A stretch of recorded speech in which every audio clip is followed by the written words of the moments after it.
Ada Ustaz. Sudah.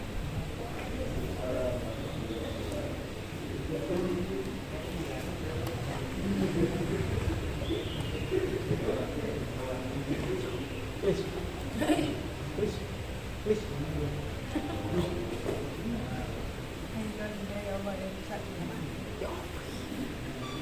Namanya belum.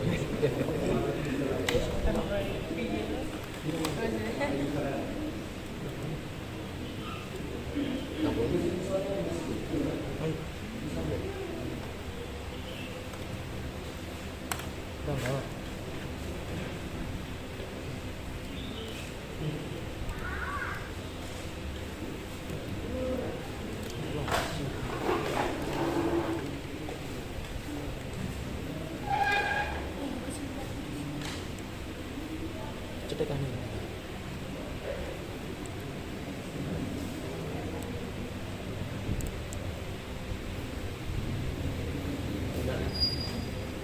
Ini gimana sampai nih kalau meter itu?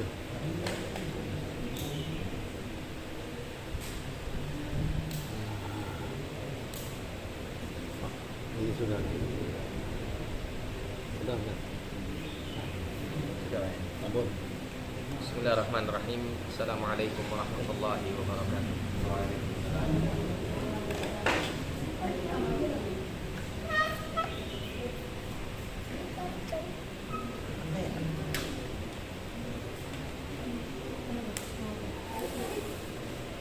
Alhamdulillahi ala ihsani wa syukrun lahu ala taufiqihi wa imtinani. Asyhadu an la ilaha illallah wahdahu la syarika lahu ta'ziman li sya'nihi wa asyhadu anna Muhammadan 'abduhu wa rasuluhu.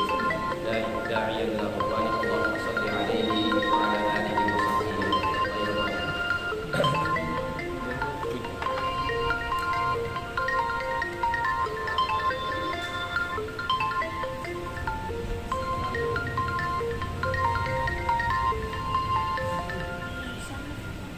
Apa alarmnya? Enggak. Masyaallah muslimin wal muslimat rahimani wa rahmatullah. Alhamdulillah pada kesempatan yang mulia ini kita bisa kembali dipertemukan oleh Allah untuk kita bersama-sama mendekatkan diri kepada Allah Subhanahu wa taala melalui tafaqquh din, melalui thalabul ilmi, kita belajar ilmu agama Allah Subhanahu wa taala.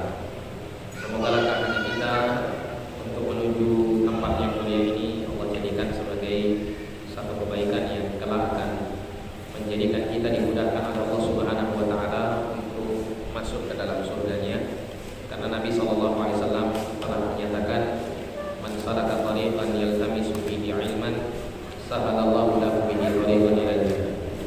Barang siapa yang menempuh satu perjalanan atau berusaha untuk mencari ilmu agama Allah, maka kelak Allah akan mudahkan baginya jalan menuju surganya. Amin ya rabbal alamin. Nah, insyaallah taala kita akan membahas sebuah kitab yang awalnya saya ingin menyampaikan berkenaan dengan 10 kaidah tentang istiqomah, tapi qadarullah ada sesuatu hal sehingga saya memilih kitab yang insyaallah lebih kita perlukan untuk kita kaji, apalagi insyaallah kita akan melanjutkannya setiap bulan sekali kita akan bertemu. Maka di sini kita akan mengkaji kitab yang berjudul Mujibatul Jannah fi Dhawis Sunnah. Jadi amal-amal saleh yang membuat seseorang masuk surga sesuai dengan tuntunan sunnah Rasulullah sallallahu alaihi wasallam. Ya, amal-amal saleh yang mengantarkan seseorang untuk menuju surga Allah sesuai dengan tuntunan sunnah Rasulullah sallallahu alaihi wasallam. Kitab ini berisi beberapa amal-amal saleh yang disampaikan oleh Nabi sallallahu alaihi wasallam dalam hadis-hadis yang sahih, yang dijelaskan pula keutamaan amal saleh tersebut yang bisa menjadikan orang yang mengerjakannya akan masuk ke dalam surga Allah Subhanahu wa taala. Maka dengan kita mengenal hal-hal ini, kita berharap mudah-mudahan Allah Subhanahu wa taala memberikan taufik dan hidayahnya kepada kita semuanya, sehingga kita bisa mengamalkan amal-amal tersebut dan kelak kita akan digolongkan sebagai ahlul jannah, dijauhkan dari golongan Sebelum kita masuk pada inti pembahasan kita, maka perlu kiranya kita sedikit melihat beberapa keterangan yang disampaikan penulis kitab ini di mukaddimah kita. Mukaddimah itu kata pembuka atau kata pengantar dalam kitab. Penulis mengatakan setelah mengucapkan Bismillahirrahmanirrahim dan kemudian menyampaikan khutbatul hajah, penulis mengatakan fahadi ta'ifatun minal ahaditsil waridati fil asbabil mujibati lil jannah. Dalam kitab ini ada beberapa amal-amal yang diterangkan dalam hadis-hadis yang sahih, hadis-hadis yang berasal dari Nabi SAW dalam kaitannya dengan sebab-sebab yang bisa memasukkan seseorang ke dalam surga. Jama'tuha fi hadzal kitab tadhkiratan li nafsi wa li ikhwani. Saya mengumpulkan hadis-hadis ini yang membicarakan tentang amal-amal saleh dan sebab-sebab seseorang itu masuk surga di dalam kitab saya ini sebagai tadhkiratan li nafsi, sebagai sesuatu yang bisa memberikan peringatan kepadaku. Jadi ilmu itu di antara fungsi kita mempelajari ilmu itu adalah untuk tadhkirah, untuk memberikan peringatan kepada diri kita agar supaya ilmu itu tidak hanya sekedar berlalu begitu saja, tapi ilmu ini mendorong kita untuk melakukan amal berdasarkan ilmu tersebut. Sebagai peringatan untuk mengingatkan diri sendiri maupun orang lain. Dalam kita belajar ilmu agama kita niatkan seperti ini. Kita niat belajar itu li raf'il jahli an nafsihi wa an ghairihi. Kita niat belajar ilmu agama itu dengan niat apa? Untuk menghilangkan kebodohan pada diri kita dan juga kepada orang di sekitar kita, orang-orang lain yang bisa kita berikan kemanfaatan ilmu ini kepada mereka. Ini adalah niat kita belajar ilmu agama. Oleh karena itu Syekh mengatakan di sini aku mengumpulkan hadis-hadis yang membicarakan tentang sebab-sebab masuknya surga seseorang di dalam kitab ini sebagai sesuatu yang mengingatkan diriku dan mengingatkan saudara-saudaraku. Dan saudara-saudaraku maksudnya di sini adalah para pembaca kitab ini. Karena kita tahu bahwa innamal mu'minuna ikhwatun, sesungguhnya orang-orang beriman itu saling bersaudara. Waqad asmaituhu mujibatul jannah fi dhawi sunnah. Saya telah menamakan kitab saya ini dengan kitab mujibatul jannah fi dhawi sunnah. Sebab-sebab atau amal-amal yang mengantarkan masuk ke dalam surga sesuai dengan tuntunan sunnah Rasulullah sallallahu alaihi wasallam. Liwurudi dzalika fi ba'dil ahadits, karena di dalam kitab ini disebutkan berbagai macam hadis-hadis Nabi sallallahu alaihi wasallam yang membicarakan tentangnya. Nah, kemudian ada poin yang penting yang disampaikan penulis sebelum beliau menyajikan inti dari pembahasan kitab ini. Penulis mengatakan wa baina yadayil kitab munabbihu ila umur. Jadi dalam kitab ini sebelum kita masuk pada inti pembahasan, maka kata beliau saya ingin memberikan sesuatu hal yang penting untuk diperhatikan di sini. Yang pertama adalah annal kitab yatanawalu ma waradal hadits fihi ala annahu min mujibatil jannah. Bahwa kitab ini terkandung di dalamnya berbagai macam hadis Nabi yang menerangkan tentang amal-amal yang mengantarkan seseorang untuk masuk surga.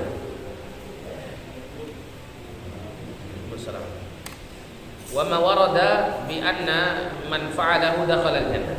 Dan segala hadis yang membicarakan tentang kaitannya dengan orang yang mengerjakan satu amal tertentu, dia nanti pasti masuk surga. Atau bunyalahu baitun au qasrun fi al-jannah. Atau siapa yang melakukan satu amal, maka nanti akan dibangunkan untuknya rumah atau istana di surga. Au futihat lahu abwabul jannah, atau dibukakan untuknya pintu-pintu surga. Au annahu yartafi'u darajatan fil jannah, atau nanti Allah akan mengangkat derajatnya di surga, au annahu ya yuhalla fiha au yaghrisu lahu fiha gharsun wa nahwi dzalik. Ya, atau nanti ya dia akan ya mendapatkan tanaman-tanaman di surga dan yang lain-lainnya. Ya, intinya di sini dalam kitab yang akan kita bahas ini, penulis mendatangkan hadis-hadis Nabi yang menunjukkan tentang amal-amal saleh yang membuat orang yang mengerjakannya itu nanti masuk surga. Dan motivasi dalam hadis-hadis yang akan disampaikan ini itu bermacam-macam. Ya, disebutkan ada satu amal itu kalau dikerjakan nanti dia akan mendapatkan kemudahan masuk surga. Ada amal itu yang kalau dikerjakan nanti dibangunkan rumah atau istana di surga. Atau kalau orang itu melakukan amal tertentu misalnya, maka nanti pintu surga yang 8 akan dibukakan untuknya sehingga dia mau masuk ke dalam surga sesuai dengan pintu yang mana yang dia kehendaki untuk dia lewati. Dan seterusnya dari beberapa motivasi yang disebutkan oleh Nabi SAW dalam hadis-hadis yang berkenaan dengan hal ini. Nanti kita akan dapati ya keutamaan-keutamaan ini di dalam penjelasan kita. Kemudian yang kedua, qad taqarrara syar'an anna al-jannata innama tudkhalu bi rahmatillah wa laysa 'amalul 'abdi mustaqillan bi dukhuliha wa in kana sababan. Nah, poin yang kedua yang lebih penting daripada poin yang pertama, penulis mengatakan dalam syariat itu telah ditetapkan bahwasanya surga itu akan bisa dimasuki itu dengan bergantung rahmat Allah Subhanahu wa taala. Bergantung rahmat Allah. Jadi orang itu tidak akan pernah bisa masuk surga selama-lamanya kalau Allah tidak merahmati. Sehingga ya, penentu yang menjadikan seseorang masuk surga atau tidak masuk surga itu adalah karena rahmat Allah SWT, karena kasih sayang Allah Subhanahu wa ta'ala. Dan bukanlah amal seorang hamba secara mandiri yang bisa memasukkan mereka ke dalam surga. Jadi seberapapun banyak amal kebaikannya, kalau Allah tidak merahmatinya sehingga dia tidak akan bisa masuk ke dalam surga. Jadi amal soleh ini bukan sebagai penentu orang itu masuk surga. Yang menentukan seseorang masuk surga itu adalah surga rahmat Allah Subhanahu wa taala. Nah, kemudian amal saleh ini apa fungsinya? Dikatakan oleh Syekh di sini wa in kana sababan. Amal saleh itu adalah sebagai sebab seseorang untuk meraih rahmat Allah Subhanahu wa taala. Ya, sebab untuk meraih rahmat Allah dan kemudian dengan itu dia masuk surga. Dengan sebab dia meraih rahmat Allah melalui amal salehnya, dia akan masuk surga.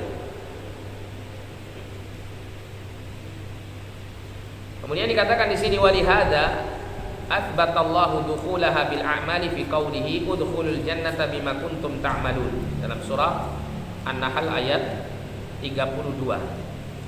Jadi Syekh mengatakan oleh karena inilah Allah Subhanahu wa taala menetapkan ya, amal-amal itu sebagai sebab untuk orang masuk surga. Sebabnya saja, bukan sesuatu yang menjadi penentu orang itu masuk surga. Beda ya antara yang menentukan orang itu masuk surga dengan sebab dia masuk surga, itu berbeda ya. Kenapa? Karena orang kalau menempuh sebab belum tentu dia mendapat hasil yang sesuai dengan keinginan. Oleh karena itu kalau kita ini diperintahkan tawakal kepada Allah, maka tetap Allah perintahkan kita mengambil sebab. Misalnya kita bertawakal berserah diri kepada Allah agar supaya kita mendapatkan rezeki yang cukup. Yang menentukan rezeki cukup tidaknya untuk kita adalah Allah. Tapi Allah tetap perintahkan kita untuk mengambil sebab. Apa sebabnya? Dengan cara kita bekerja yang halal. Tapi dengan kita bekerja dengan jalan yang halal bukan menentukan kita mendapat rezeki cukup. Tetap Allah yang menentukannya. Nah sama, orang kalau masuk surga itu rahmat Allah yang menentukannya. Tapi tetap Allah perintahkan kita untuk mengambil sebab supaya kita bisa masuk surga. Dengan jalan apa? Dengan jalan kita melakukan amal saleh. Tapi semata-mata amal saleh tidak bisa membuat kita masuk surga. Bisa dipahami ya? Ya mudah-mudahan bisa dipahami. Kalau tidak paham, ya monggo direnungkan dulu gitu ya. Oleh karena itulah Allah mengatakan dalam surah An-Nahl, Allah mengatakan udkhulul jannata bima kuntum ta'malun. Masuklah kalian ke dalam surga disebabkan karena amal-amal yang sudah kalian kerjakan semasa hidup di dunia.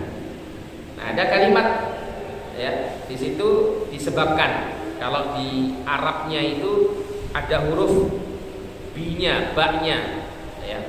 Ba yang dimaksud di sini kalau dalam ilmu bahasa Arab namanya ba sababiyah. Ba yang menunjukkan sebab. Bima dengan sebab, nah gitu. Bima kuntum ta'malun dengan sebab amal yang sudah kalian kerjakan. Nah, sebab itulah yang mengantarkan seseorang meraih rahmat Allah Subhanahu wa taala, yang dengan rahmat Allah itulah penentu dia bisa masuk ke dalam surga. Nah, kemudian ya, dalam hadis yang lain Rasulullah sallallahu alaihi wasallam menyatakan ketiadaan seseorang itu masuk ke dalam surga karena amalnya. Seperti yang disabdakan Nabi sallallahu alaihi wasallam, lan yudkhila ahadan al-jannata ya amaluhu. Lan yudkhila ahadan al-jannata amaluhu. Tidak akan masuk atau tidak akan memasukkan seorang pun ke dalam surga itu amalnya. Jadi amalnya tidak akan pernah bisa memasukkan seorang pun ke dalam surga Allah. Yang menunjukkan bahwa amal itu bukan penentu orang itu masuk surga. Dalam redaksi yang lain dikatakan lan yanjua ahadun minkum bi'amali. Tidak akan seorang pun itu selamat dari kalian dengan sebab amalnya, dengan amalnya. Karena amalnya.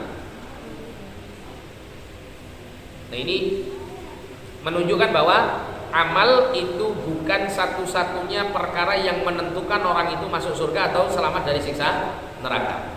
Buktinya apa? Buktinya banyak. Nanti kita akan masuk pada amal pertama ya. Poin pertama yang berkaitan dengan seseorang itu bisa masuk ke dalam surga, yaitu seperti orang itu datang menghadap Allah Subhanahu wa taala dengan membawa dosa yang sangat banyak. Nanti diterangkan hadis tentang bitokoh,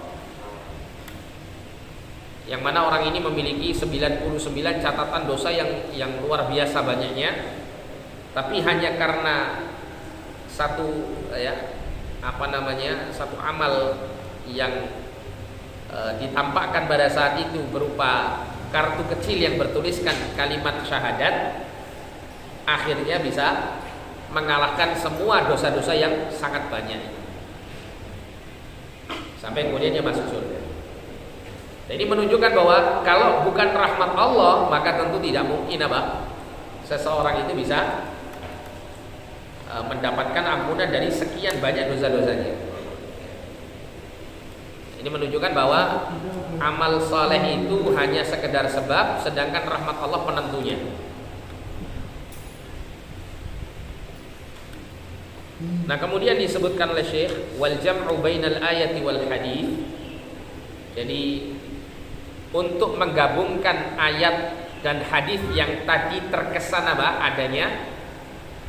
adanya kontradiksi, adanya ketidaksesuaian gitu ya. Dalam ayat tadi Allah mengatakan masuklah kamu ke dalam surga dengan sebab amal yang sudah kamu lakukan. Dengan hadis Nabi mengatakan tidak ada seorang pun yang bisa masuk surga dengan sebab amalnya. Nah, maka di sini dikatakan oleh Syekh di sini annan nafyal ladzi fil hadithi huwa nafyul muawadhah allati yakunu fiha ahadul iwadaini muqabilan lil akhar. Jadi peniadaan dalam hadis bahwa orang itu tidak masuk surga karena amalnya, itu adalah dari sisi peniadaan yang bersifat muawadhah. Apa muawadhah maksudnya? Ya, peniadaan dari sisi nilainya, dari sisi nilai tukarnya. Orang itu kalau melakukan amal soleh sebesar apapun, selama apapun di dunia ini, itu tidak akan bisa membayar harganya surga Allah Subhanahu wa taala. Kenapa? Karena surga Allah itu sangat mulia.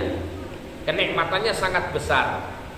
Durasi waktu yang akan dirasakan di dalam surga, ya, ketika seseorang itu merasakan kenikmatan surga, itu durasinya selama-lamanya. Bagaimana bisa kenikmatan yang sangat besar, kemudian durasi kenikmatannya akan terus dirasakan selama-lamanya? Itu bisa dibayar dengan amal saleh yang sifatnya sementara saja dilakukan di dunia. Apalagi amal saleh yang kita lakukan itu tidak benar-benar murni semuanya amal saleh. Umur kita nggak bisa kita penuhi semuanya dengan amal saleh, mesti akan tercampur dengan apa? Dengan dosa-dosa, dengan maksiat. Ada banyak kekurangan. Bagaimana bisa amal saleh yang dilakukan oleh seorang hamba dengan durasi waktu yang singkat di dunia, kemudian masih banyak kekurangan di sana sini dengan banyaknya maksiat dan kesalahan? Apalagi kemudian banyak juga manusia tidak bisa menyempurnakan amal solehnya sesuai dengan apa yang diharapkan oleh Allah dan Rasulnya, terus kemudian membayar nilai surga yang luar biasa tingginya kenikmatan dan nilai kemuliaannya, dengan durasi yang selama-lamanya orang itu merasakan kenikmatan surga, ya, ketika mereka memasukinya. Ini tidak bisa dibandingkan. Oleh karena itu, ya, dikatakan di dalam hadis Nabi SAW, orang itu nggak akan bisa masuk surga dengan amalnya, karena amalnya itu sebetulnya orang matuk gitu, ya, tidak bisa bayar nilainya surga. Oleh karena itu yang mendominasi orang itu bisa masuk surga itu adalah rahmatnya Allah. Tapi untuk meraih rahmatnya Allah harus dibuktikan. Buktinya apa? Mengerjakan taat dan amal soleh, itu buktinya. Makanya amal soleh itu hanya sebagai sebab orang itu bisa masuk surga, sedangkan penentu orang itu masuk surga adalah dengan rahmat Allah SWT. Kemudian poin yang ketiga dalam muqaddimah ini dikatakan oleh Syekh, la budda li husulit thawabil murattab ala hadhil asbab minal iman. Wajib bagi siapapun untuk meraih pahala itu, ya, jika melalui sebab-sebab yang nantinya disampaikan dalam kitab ini, itu wajib dilandasi dengan iman. Jadi semua amal soleh yang dijanjikan oleh Nabi SAW, siapa yang mengerjakannya itu pasti akan mengantarkan dia masuk surga, wajib melandasi amal soleh tersebut dengan iman. Dengan iman. Karena Allah SWT berfirman, "Wa may yabtaghi ghairal islami dinan falan yuqbala minhu wa huwa fil akhirati minal khasirin." Barang siapa yang mencari agama selain Islam, falan yuqbala minhu, maka tidak akan diterima oleh Allah. Tidak akan diterima oleh Allah keyakinannya maupun amal-amal perbuatan yang didasari oleh keyakinan selain keyakinan Islam. Wa huwa fil akhirati minal khasirin, dan dia nanti di akhirat termasuk golongan orang-orang yang merugi. Jadi harus ada iman. Harus dia ini orang yang telah memegang pokok keimanannya, itu yang pertama. Orang yang berlaku amal soleh, dia harus muslim, dia harus mukmin. Yang kedua, maksud daripada dilandasi dengan iman, selain dia memiliki pokok keimanan ini berupa 2 kalimat syahadat yang dia yakini, dia ucapkan. Yang kedua adalah setiap kali dia melakukan amal soleh, dia beriman kepada Allah dan segala apa yang akan Allah berikan kepada orang yang mengerjakan amal soleh tersebut. Contoh misalnya, ya, seseorang misalnya membaca dalam satu hadis, Ya, raka'atul fajri khairun minad dunya wa ma fiha. Salat sunnah 2 rakaat subuh itu lebih baik pahalanya daripada dunia dan seisinya. Kalau ada seorang muslim yang mengerjakan salat sunnah subuh 2 rakaat dengan dasar iman kepada hadis tersebut, ya, kemudian memenuhi juga persyaratan yang lain yaitu ikhlas dan mengikuti sunnah Rasulullah dalam mengerjakannya, maka amalnya pasti mendapat pahala sesuai dengan yang disampaikan Nabi SAW. Tapi kalau tidak, nggak akan pernah mendapat pahala. Contoh, ada orang itu yang berpuasa, misalnya dia puasa Ramadan, tapi dia tidak dasari dengan iman. Saya puasa ini ya soalnya sungkan karo sing liyane. Ya, aku poso iki mergo anak bojoku poso. Nek aku ora poso ya isin-isini. Ya, mosok bapake ora poso. Ya. Misalnya begitu. Bukan dengan dasar iman, maka puasanya akan sia-sia di sisi Allah SWT. Kenapa? Karena Nabi mengatakan man shoma ramadhana imanan wahtisaban ghufira lahu ma taqaddama min dzambi. Barang siapa yang berpuasa di bulan Ramadan dengan dasar iman kepada syariat puasa Ramadan ini dan pahala yang Allah Ta'ala janjikan untuk orang yang berpuasa di bulan Ramadan, ya, ghufira lahu ma taqaddama min dzambi, maka akan diampuni dosanya dari dosa-dosa yang telah berlalu. Jadi la budda minal iman, wajib harus ada iman yang mendasari pengamalan amal soleh tersebut. Ya. Baik iman itu merupakan pokok keimanannya, dia seorang mukmin, seorang muslim, pelaku amalnya seorang mukmin, seorang muslim, maupun ya landasan dia melakukan amal tersebut didasari dengan iman kepada perintah ya, berkaitan dengan amal yang dilakukan. Kemudian yang keempat, tanawwu'u hadhil asbab wa kathratuha rahmatan minallahi bi'ibadihi. Jadi berbagai macam amal-amal yang menyebabkan orang masuk surga, ya, dan banyaknya jenis-jenis amalnya tersebut, ini merupakan kasih sayang Allah Subhanahu wa taala yang Allah berikan kepada hamba-hambanya.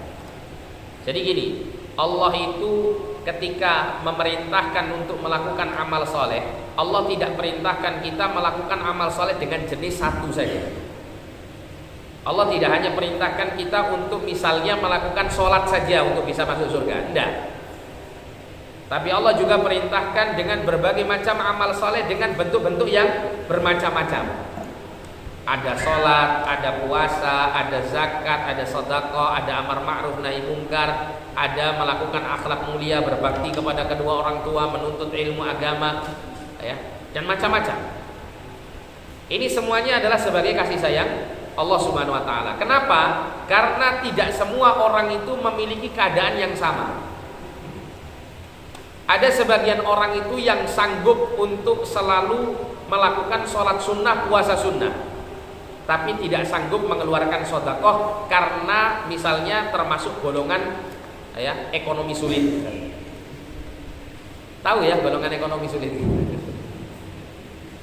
Orang-orang nggak mampu. Ada orang-orang kaya, duitnya banyak, seneng mangan gitu ya, tapi orang kuat puasa sunnah. Tapi duitnya banyak, akhirnya dia bisa pakai sedekah. Ada orang itu yang misalnya ya, fisiknya kuat, dia berjihad fisabilillah perang. Ada orang itu yang kemampuan intelektualnya kuat sehingga dia kuat belajar ilmu agama. Tapi lemah dari sisi misalnya ya, fisik untuk berperang jihad fisabilillah. Nah, maka masing-masing orang itu diberikan ya, jalan-jalan untuk meraih surga Allah Subhanahu wa taala itu dengan berbagai macam jalan. Sehingga tiap-tiap orang itu bisa mengambil amal soleh mana yang bisa dia terus lakukan untuk dia bisa meraih surga Allah Subhanahu wa taala melaluinya, sehingga mudah untuk masuk surga. Nah, ini rahmat dari Allah SWT. Bayangkan kalau misalnya semua orang dengan keadaan yang bermacam-macam, yang berbeda-beda, itu dikasih jalan masuk surganya cuma satu, dengan melakukan amal tertentu saja. Maka ada sebagian orang yang tidak mampu, tidak sanggup mengerjakannya, dia tidak akan bisa mengerjakannya. Misalnya ya, kalau Allah menetapkan orang masuk surga itu lewat haji saja, tidak semua orang bisa mengerjakan ibadah haji. Sebagian orang bisa mengerjakannya, sebagian yang lain tidak bisa mengerjakannya. Sehingga akan menyulitkan bagi orang yang tidak bisa mengerjakannya untuk meraih surga Allah Subhanahu wa taala. Nah, makanya di sini dikatakan Syekh sebagai rahmat dari Allah kepada hamba-hambanya dengan Allah memberikan berbagai macam jalan atau amal-amal kebaikan yang bisa mengantarkan tiap-tiap orang itu ke dalam surga Allah Subhanahu wa taala. Nah, sehingga di sini Syekh menutup ya, muqaddimahnya dengan nasihat, fa'alaika akhi an taghtanimal fursata bil qiyam bil amali alladhi futiha laka fihi wa tayassara laka. Maka wajib bagimu wahai saudaraku untuk memanfaatkan kesempatan dalam mengerjakan amal yang telah dibukakan untukmu untuk bisa mengerjakannya dan dimudahkan untukmu mengerjakannya. Jangan ditunda. Kalau misalnya pada saat kita ini dimudahkan oleh Allah untuk membaca Al-Quran, segera baca Al-Quran. Ya, kalau kita diberikan kemudahan oleh Allah Subhanahu Wa Taala untuk bisa bersedekah, segera keluarkan harta itu untuk disedekahkan. Ma'al ijtihadi fi tahqiqi baqiyatil asbab, dengan disertai pula bersungguh-sungguh mewujudkan sebab-sebab atau amal-amal soleh yang lain yang bisa mengantarkan kita masuk surga. Ya, mungkin ya di saat ini kita dimudahkan oleh Allah untuk bersedekah, tapi jangan ya hanya sedekah saja yang kita andalkan untuk bisa meraih rahmat Allah masuk surga. Tapi juga ada amal soleh yang lain yang kita juga harus usahakan. Meskipun ketika ya kondisi kita ini misalnya lapang dari sisi harta, kita lebih mudah untuk mengeluarkan harta itu di jalan Allah dengan bentuk sedekah atau semacamnya. Nah gitu. Ya, tetap kita dituntut untuk melakukan kesungguhan dalam melakukan amal-amal soleh yang lain. Ya, ada orang misalnya kurang mampu mengerjakan puasa sunnah, bukan berarti kemudian dia harus tinggalkan puasa sunnah, enggak. Tapi dia juga harus latih dirinya untuk bisa mengerjakan puasa sunnah. Supaya apa? Supaya amal-amal solehnya ya banyak dan bermacam-macam, sehingga jalan-jalan dia untuk meraih surga itu sangat banyak. Wa akhiran ad'u ikhwani a'immatal masajid ila qira'ati hadhil ahadits ala jama'atil masjid la'alla Allah yanfa'uhum biha. Dan yang terakhir ya, ada pesan dari Syekh. Saya menyerukan kepada saudara-saudaraku, terutama para imam-imam masjid, untuk membacakan hadis-hadis ini kepada jamaah yang ada di masjidnya. Ya, mudah-mudahan Allah Subhanahu wa taala memberikan kemanfaatan kepada mereka dengan sebab pembacaan kitab ini. Wa sallallahu an yanfa'a bihadzal kitabi katibahu ya wa qari'ahu wa sami'ahu innahu sami'un mujib. Saya mohon kepada Allah agar Allah memberikan kemanfaatan dengan kitab ini, penulisnya dan pembacanya serta pendengarnya. Ya, sesungguhnya Allah Maha mendengar dan Maha mengabulkan doa. Wala tansa akhi ghaira ma'murin an tad'u li akhika bi dhahril ghaibi da'watan tanfa'uka wa tanfa'uhu. Ya, dan jangan melupakan wahai saudaraku ya, tanpa paksaan engkau mendoakan kepada saudaramu kebaikan bidharil ghaib, dengan tanpa apa?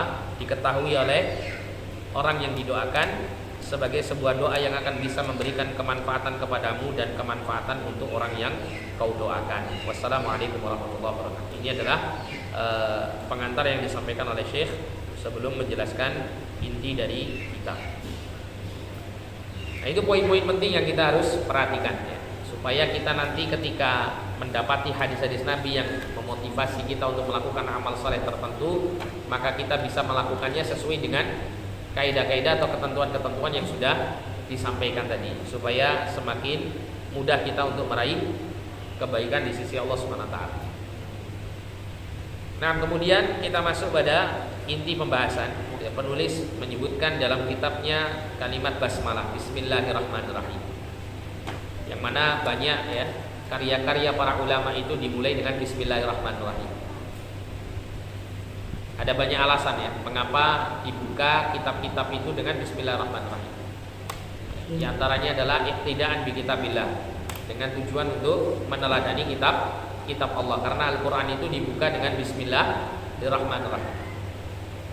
Kemudian mengikuti sunnah Rasulullah, karena Rasulullah itu setiap kali mengirim surat-surat itu selalu ya memerintahkan kepada katibnya, kepada sekretarisnya, penulis suratnya untuk memulainya dengan Bismillahirrahmanirrahim.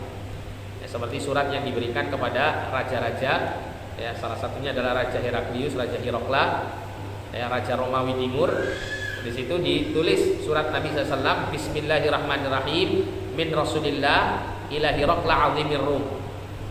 Bismillahirrahmanirrahim, ya surat ini berasal dari Rasulullah, ya Muhammad Rasulullah SAW kepada, ya ditujukan kepada Heraklius, Raja Romawi. Nah kemudian yang ketiga adalah ya mengikuti kebiasaan para nabi terdahulu, ya, seperti yang diceritakan oleh Allah dalam surah An-Naml. Nabi Sulaiman itu ketika menyampaikan surat kepada Ratu Bilqis, innahu min Sulaiman wa innahu bismillahirrahmanirrahim. Sesungguhnya surat ini datang dari Sulaiman, dan sesungguhnya dalam tulisan surat tersebut terdapat kalimat bismillahirrahmanirrahim.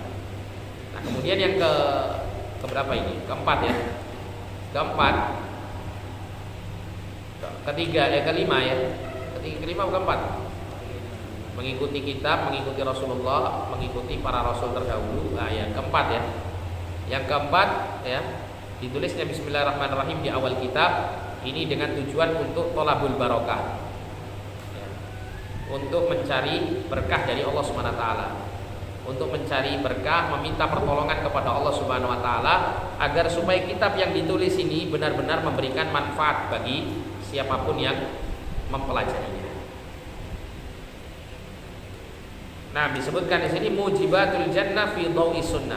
Mujibat itu artinya perkara-perkara yang mendorong atau mewajibkan orang itu untuk masuk al-jannah, ke dalam surga.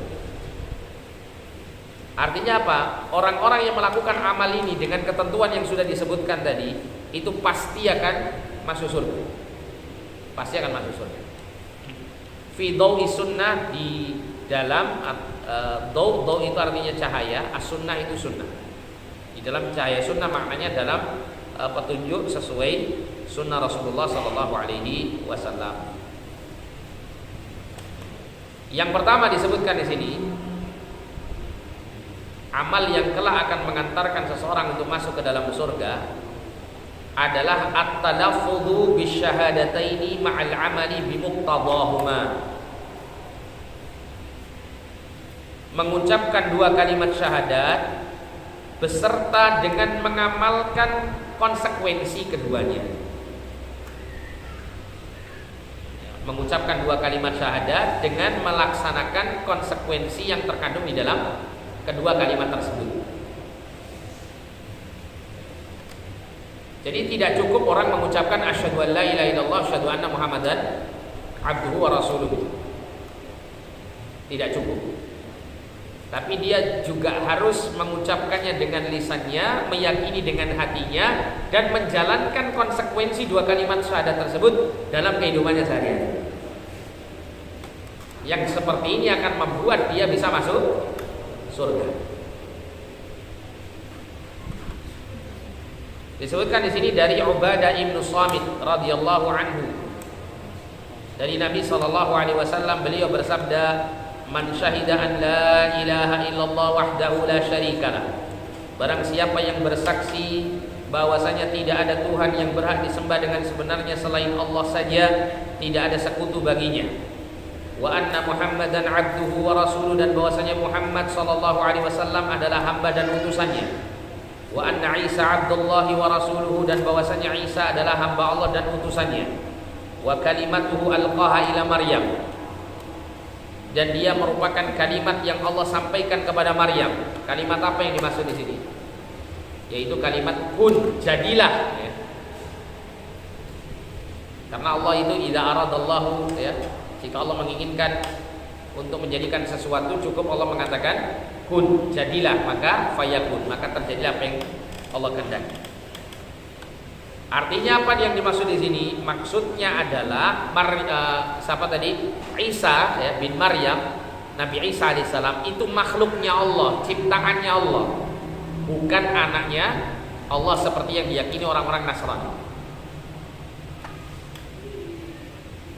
Wa ruhun minhu, dan Isa itu roh dari Allah, maknanya roh yang diciptakan oleh Allah.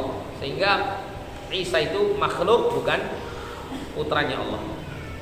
Wal jannata haqqun, surga itu benar adanya. Wan nara haqqun, neraka itu benar adanya.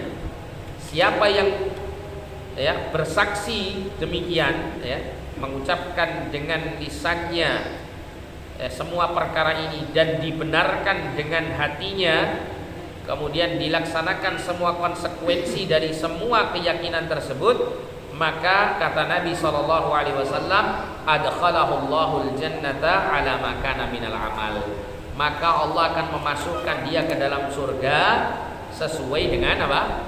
Amal yang sudah dikerjakannya. Maksudnya apa di sini? Jadi orang itu kalau dia bersyahadat, ya, dan meyakini si syahadat tersebut, dia menjalankan konsekuensi dari keyakinannya terhadap kebenaran kalimat syahadat ini, ya, dalam amal solehnya, maka dia nanti pasti masuk surga. Nah, untuk menentukan level surganya nanti di dalam surga itu disesuaikan dengan amal soleh yang sudah dikerjakannya.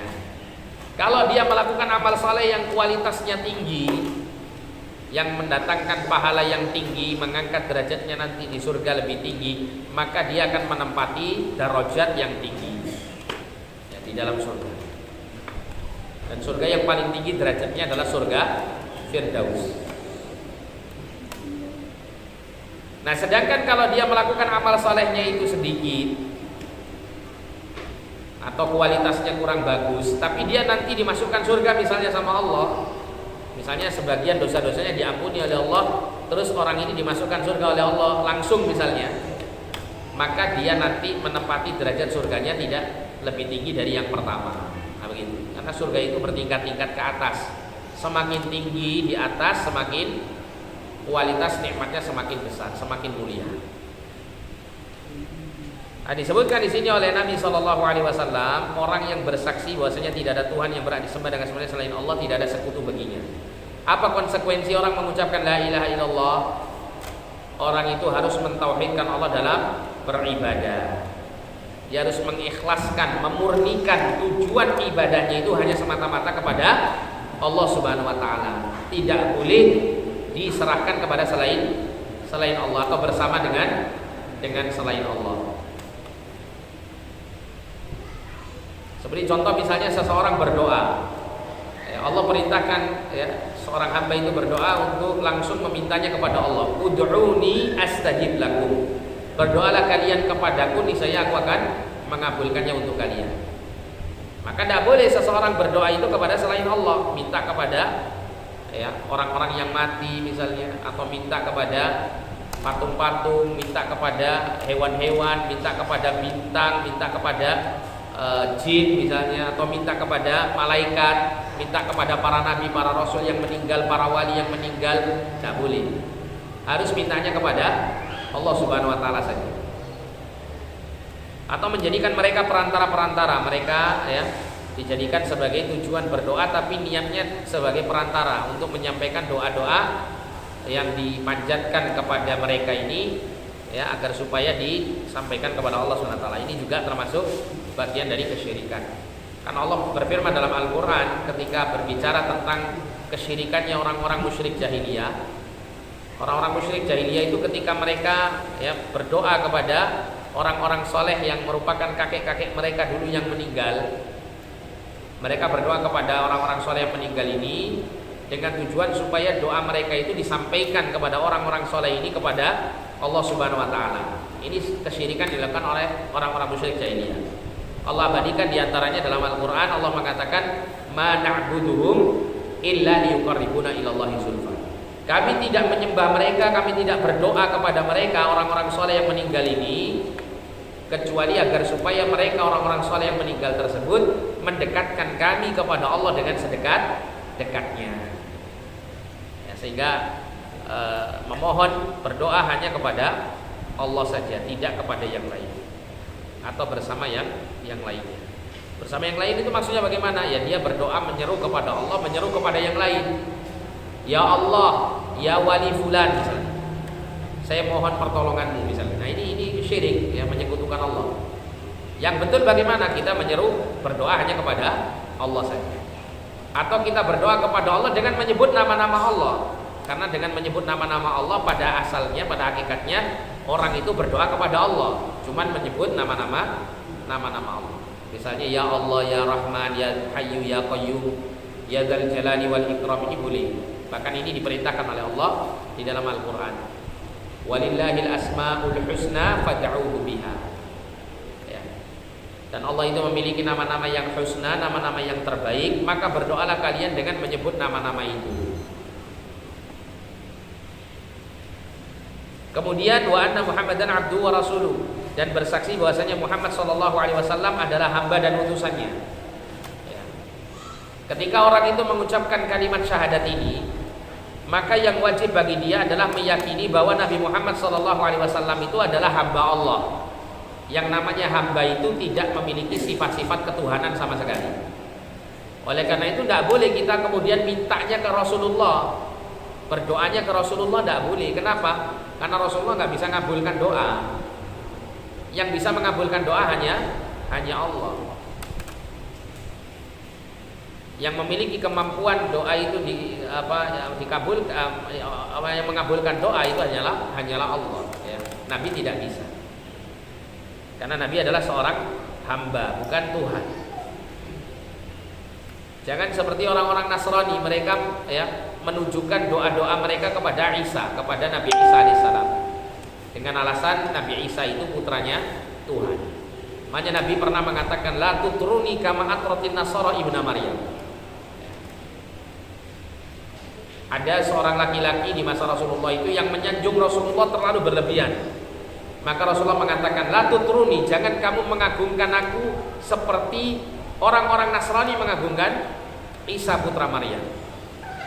Fakulu, ya, maka ucapkanlah bahwa diriku ini adalah Abdullah wa Rasuluh, aku adalah hamba Allah dan utusannya.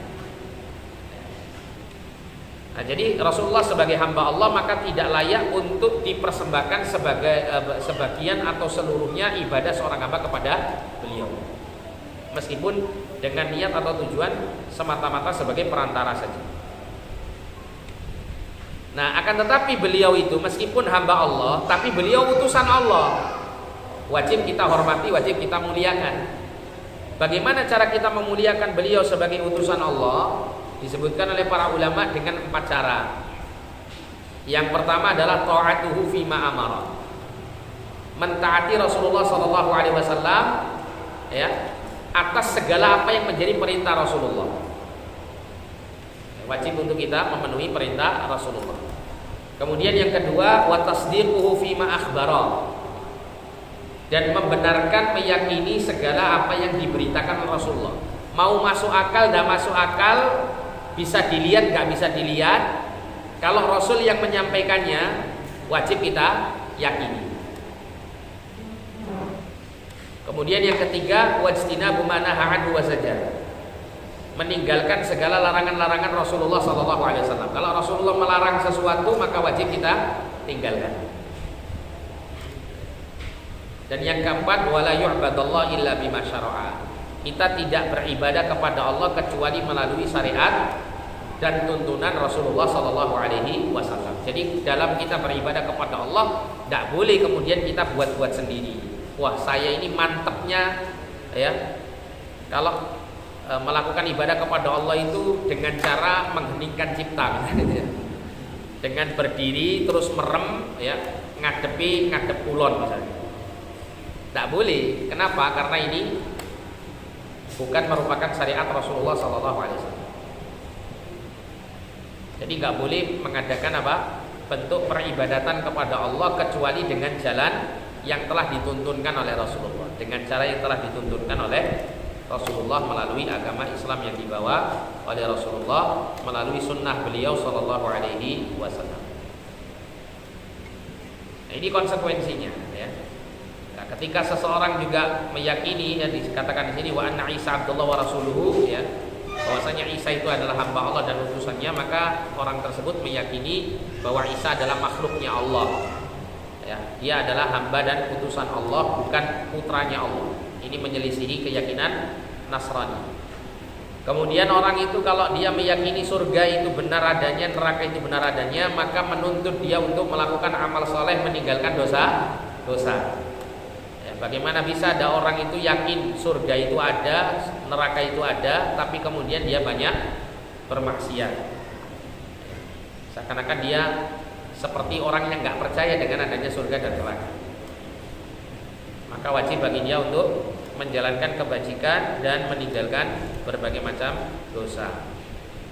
Nah, ini adalah konsekuensi yang membuat seseorang yang mengungkapkan ya kalimat syahadat tersebut itu bisa membuat dia mendapatkan manfaat dari kalimat syahadat yang dia ucapkan dan dia yakini dengan dia memenuhi konsekuensinya. Dia akan masuk surga sesuai dengan level surga yang sesuai dengan amalnya. Kemudian selanjutnya ya, tadi riwayat Bukhari ya, riwayat Bukhari dan Muslim hadisnya. Kemudian hadis yang berikutnya dari Abu Dzar radhiyallahu an, beliau mengatakan Rasulullah sallallahu alaihi wasallam bersabda, "Ma min 'abdin qala la ilaha illallah tsumma mata 'ala dzalika illa dakhala al-jannah." Tidak ada seorang hamba pun yang mengucapkan kalimat la ilaha illallah kemudian dia mati di atas hal itu kecuali dia pasti masuk surga. Ya, di sini ada dua makna ya. Orang mengucapkan la ilaha illallah kemudian dia mati di atas kalimat tersebut, itu ada dua makna. Makna yang pertama, dia mengakhirkan hidupnya itu dengan kalimat la ilaha illallah. Dia mengakhiri hidupnya dengan kalimat la ilaha illallah. Dia mau mati dia mengucapkan la ilaha illallah terus mati. Ya, dengan keyakinan hatinya tentunya ya. Maka orang yang seperti ini pasti masuk surga. Kenapa? Karena Nabi mengatakan man kana akhiru kalamihi la ilaha illallah dakhalal jannah. Siapa yang akhir ucapannya di dunia ini kalimat la ilaha illallah, maka dia masuk surga. Itu makna pertama. Makna yang kedua, tidak ada seorang hamba yang mengucapkan kalimat la ilaha illallah kemudian mati di atas hal itu kecuali dia masuk surga.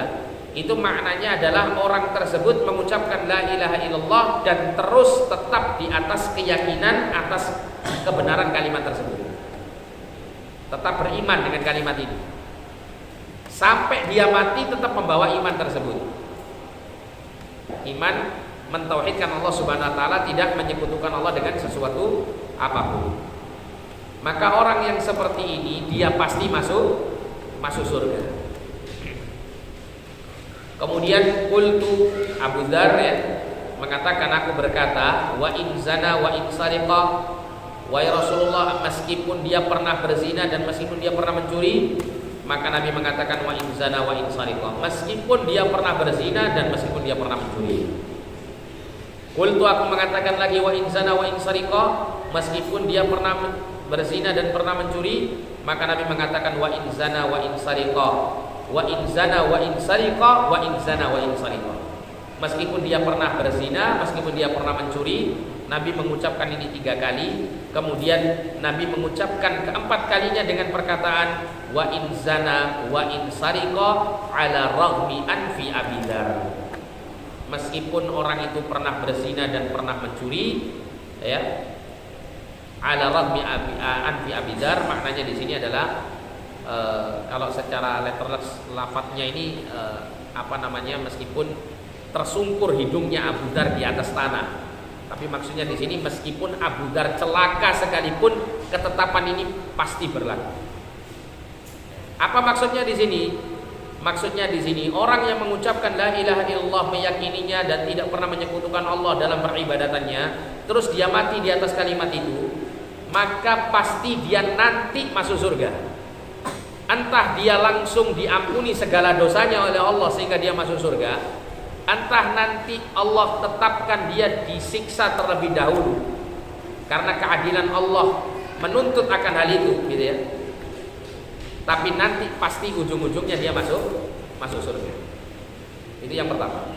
Kemudian yang kedua, makna daripada hadis ini, orang yang banyak melakukan dosa-dosa, kalau dia itu mati di atas kalimat la ilaha illallah, matinya mati mukmin, maka peluang dia untuk mendapatkan ampunan Allah Subhanahu wa taala itu sangat besar. Sehingga peluang dia untuk masuk surga tanpa disiksa itu sangat besar.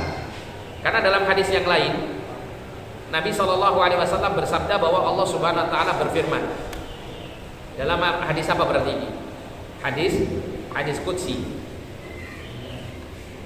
Allah Subhanahu wa taala berfirman, "Ya ibna Adam, wahai anak keturunan Adam, wahai manusia, lau ataitani bi qurabil ardi khataya." Kalau seandainya engkau menemuiku dengan membawa sepenuh bumi dosa, tsumma laqitani la tusyrik bi syai'a, kemudian engkau tidak pernah menyekutukan aku selama hidupmu dengan sesuatu apapun, la ataituka bi qurabiha maghfirah, niscaya aku akan mendatangi engkau dengan membawa sepenuh bumi pula ampunan bagi dosa-dosamu tadi. Artinya apa di sini? Orang kalau nggak menyekutukan Allah sama sekali dan mati di atas tauhid, meskipun dia masih membawa dosa yang belum dia taubati, peluang dia untuk mendapat ampunan Allah sangat besar. Nah, ini pentingnya Pak, kita mengetahui tentang tauhid dan meyakininya sampai mati. Kita jaga jangan sampai kita terjerumus ke dalam kesyirikan. Ya, kemudian ada hadis lagi yang dikeluarkan oleh Imam Muslim dalam hadis yang disampaikan oleh Abu Hurairah, ya, hadis yang panjang. Wa fihi yaqul Abu Hurairah mengatakan, ya Rasulullah SAW bersabda, ya Abu Hurairah wa aqani alaihi, ya wahai Abu Hurairah, kemudian Nabi memberikan kepadaku dua sandalnya. Qala, Nabi mengatakan, idhab bina'layya hataini, pergilah kamu dengan membawa dua sandalku ini. Faman laqita min wara'i hadzal hadith yashhadu an la ilaha illallah mustayqinan biha qalbuhu fabashshirhu bil jannah.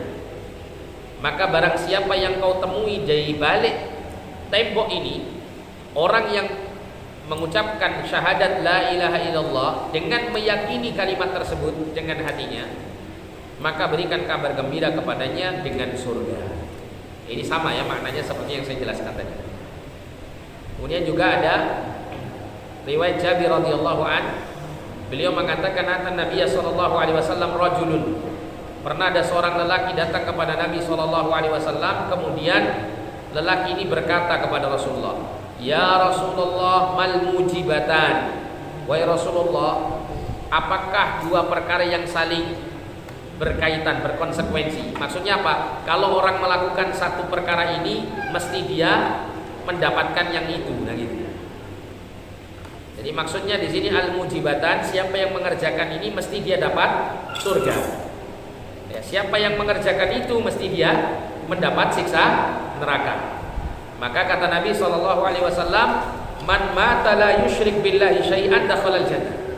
Siapa yang mati dengan tidak menyekutukan Allah dengan sesuatu apapun, pasti dia masuk surga. Wa man mata yusyrik billahi syai'an dakhalan nar, dan siapa saja yang mati dengan menyekutukan Allah dengan sesuatu, maka dia pasti masuk neraka. Ini sesuatu yang saling berhubungan. Orang itu kalau matinya mati tauhid, jauh dari kesyirikan, pasti masuk surga. Orang itu matinya di atas kesyirikan, tidak mentauhidkan Allah, mesti masuk neraka. Kemudian hadis yang terakhir dari Utsman radhiyallahu anhu, beliau mengatakan, qala Rasulullah sallallahu alaihi wasallam, man mata wa huwa ya'lamu anna la ilaha illallah dakhalal jannah.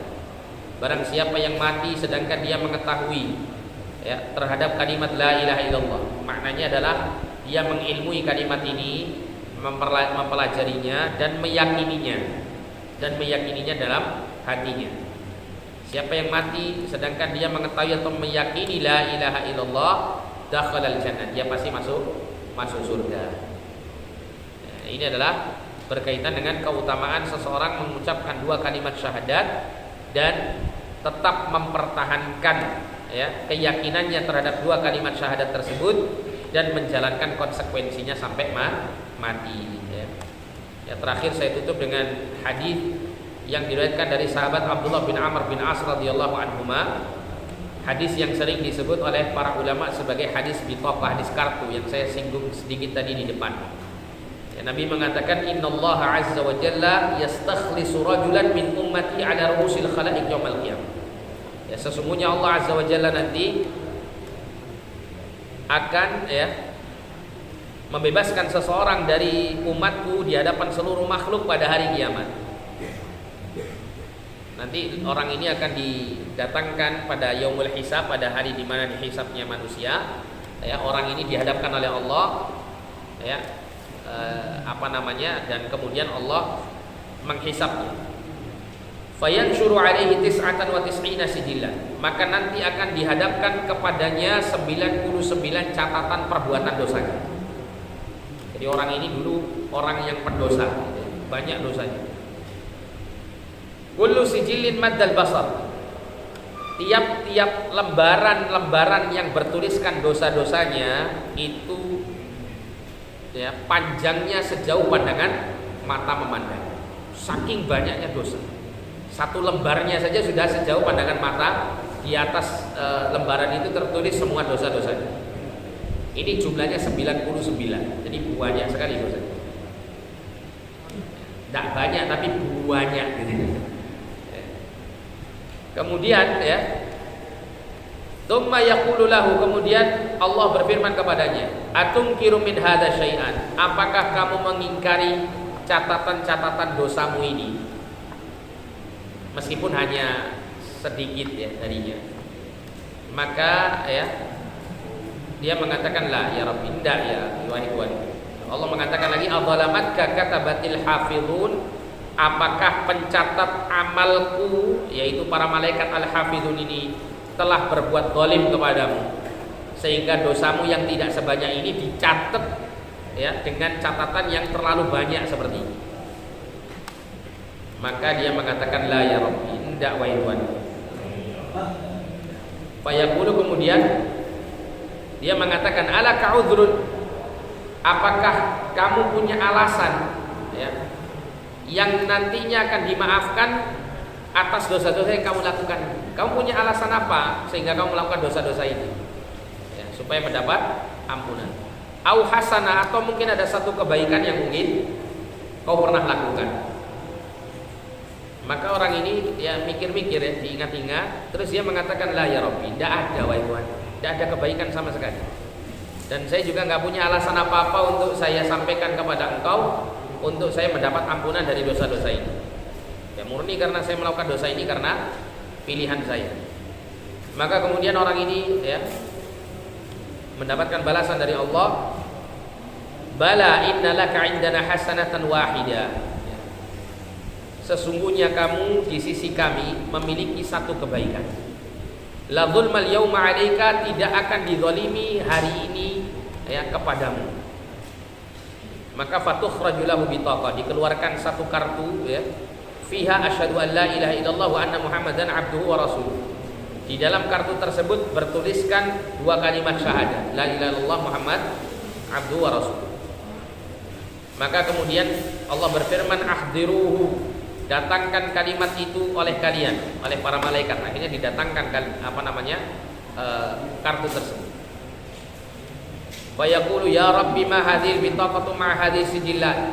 Kata orang tersebut, ya Allah, bagaimana bisa dibandingkan kartu kecil ini dengan 99 catatan dosa saya yang sangat banyak ini.